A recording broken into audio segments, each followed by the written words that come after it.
Hello, my name is Rakhee Kissoon, and today it is my honor to be a part of Campus Literature Week. I will be reading from my book, The Unwilling Husband. Amaya's a good girl. Amaya's uncle Slade. He held a mic with one hand and a drink in the other. He winked at her brand new husband as he wavered too close to the edge of the stage. "You're the lucky one in this arrangement." Amaya cringed at the word arrangement. There were so many arranged marriage jokes throughout the 3-day ceremony, from Friday night straight into the reception on Sunday evening. She smiled brighter and brighter through every uncomfortable remark until muscles that she was hitherto unaware of started to ache from the effort. Iridescent streams glimmered along the silky lengths of lavender and blue drapery.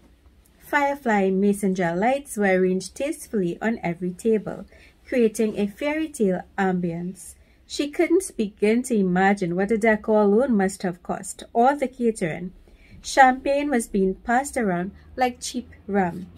If her family had funded this event, the fanciest thing they would have served would have been fizzy soda or pack-mixed juice.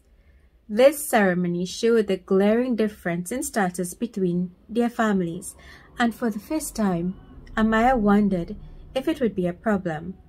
Every genuine piece of jewelry that glimmered from his people, every whiff of the authentic stuff, felt intimidating.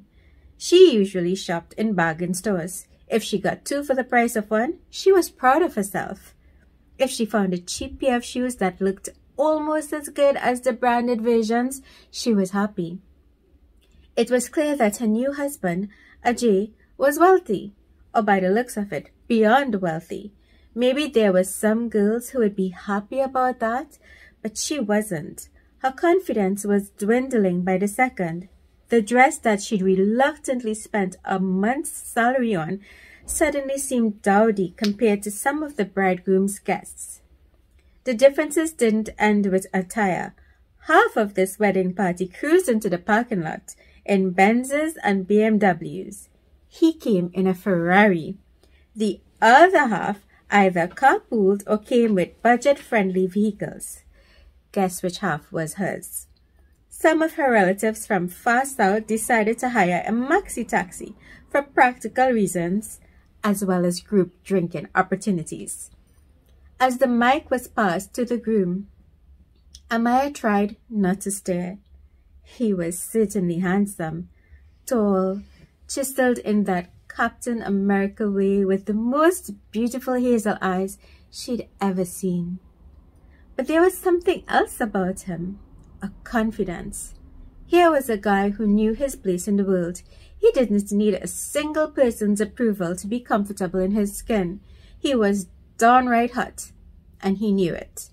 Amaya wasn't ugly, but she also wasn't film star material. She was a normal school teacher who expected to marry a normal guy. Together they would have just the right number of children, make Sunday meals, play Scrabble once a week, and live a normal life. The man who she married could never be mistaken for normal. He was so beautiful. You wanted to keep looking at him because you just couldn't help it. Everyone became quiet as he began to speak. "I guess I'm married now." His warm, masculine voice echoed through the hall, inciting hearty laughter and a rowdy round of applause. She guessed some people found that funny. Aware that many eyes and cameras were also on her, she maintained a gentle smile and hopefully a graceful demeanor. Most groom speeches usually started with something like, "On behalf of my wife and I." Amaya was 28 years old and had gotten into an arranged marriage, complete with legal documentation that her pundit set up. So she knew better than to expect charming princes or even traditional speeches.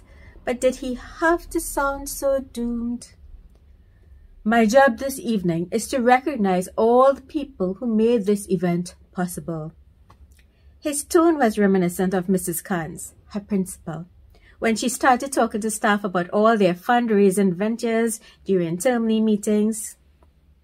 Today couldn't have happened without the help of so many people. He listed a whole set of names she didn't know. That wasn't surprising, since sensitive to the difference in their financial and social status, his parents had volunteered to arrange everything. All Amaya and her family had to do was get dressed and show up. But most of all, his voice resonated through the speakers, and Amaya kept her gentle smile, waiting for the onslaught of unwanted pictures as he finally acknowledged her. Other than for the very robotic agreement during the vows, they hadn't spoken to each other, a feat that is not so difficult to achieve amidst all the ceremonies involved in a Hindu wedding. She breathed deeply and smiled, looking at him with just the right amount of interest and support. I thank my parents, because without them, I would certainly not be married today. His lips twisted in a manner that seemed suspiciously sarcastic. He raised his glass in his grand toast. Here's to the end of freedom.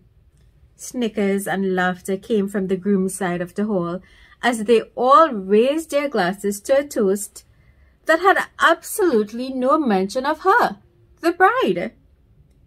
Amaya's smile widened, because really, what else was she supposed to do? As she hastily brought the champagne to her lips, Pooja's eyes met hers as they did their best friend's cousin's telepathy trick. Well, that was awful, Pooja's eyes said. You're telling me, Amaya's responded. Plates began to clamor as dinner was served, while the tassa drums rumbled through the hall. With an age-old instinct bred into Trinidadians, people moved onto the dance floor, gyrating their bodies to the rhythm. Soon, the sharp smell of curry called them back to their respective tables. But Amaya couldn't eat.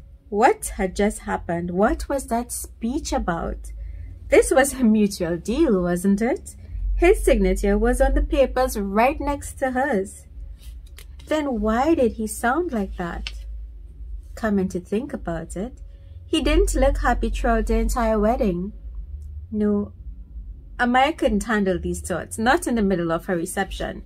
She reached for her glass again, down in the rest of the champagne. When some kind lady refilled her glass, she downed that too. Sometime in between her second and third glasses, they cut the cake. She did what she was supposed to do. At least, she hoped she did. There may have been a slight buzz in her brain, but most importantly, she was still smiling. Then came the dance. No one had asked her about her choice for a song. From the frown on his forehead, Amaya suspected that no one had asked him either. When Ed Sheeran's voice echoed throughout the room, singing about a perfect love, Amaya felt sad. Not sad enough to cry, but sad enough to avoid looking up at him when he offered his hand for the dance. She had known what she was getting into with this arrangement. She wasn't hoping for love. She was way too practical for that. Yet the words of that love song, the backdrop to her wedding dance, caused a hollow space inside her chest to darken with a pain that resembled loneliness, which was ironic given her current situation. His warm hand secured hers and Amaya closed her eyes. Man, he smelled good. His scent curled itself around her and she tucked her face into the crook of his neck, breathing it in. If adventure had a scent, this would be it.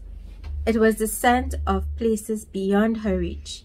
It was how she imagined the cleanest air on top of the highest mountain would be. Amaya snuggled deeper into that space between his neck and shoulder, breathing in that scent. She sighed contentedly, enjoying at least one part of this whole fiasco. Until he pulled away suddenly, his hazel eyes clashing with hers. 1 glass of champagne ago, she would have stepped away, maintaining a smidgen of dignity. But she'd had 3 glasses. 3 delicious glasses of the only champagne she'd ever tasted. So she did the only practical thing she could think about and swayed closer to him. Apparently, her new bridegroom didn't like that, because he promptly deposited her back on the decorated fairy tale bride throne while he exited the stage. She searched for her cousin amidst the hundreds of curious faces in the crowded hall. Some pretended to eat, while others stared curiously at the lonesome bride abandoned in the stage. That sucked, Pooja's eyes declared. You're telling me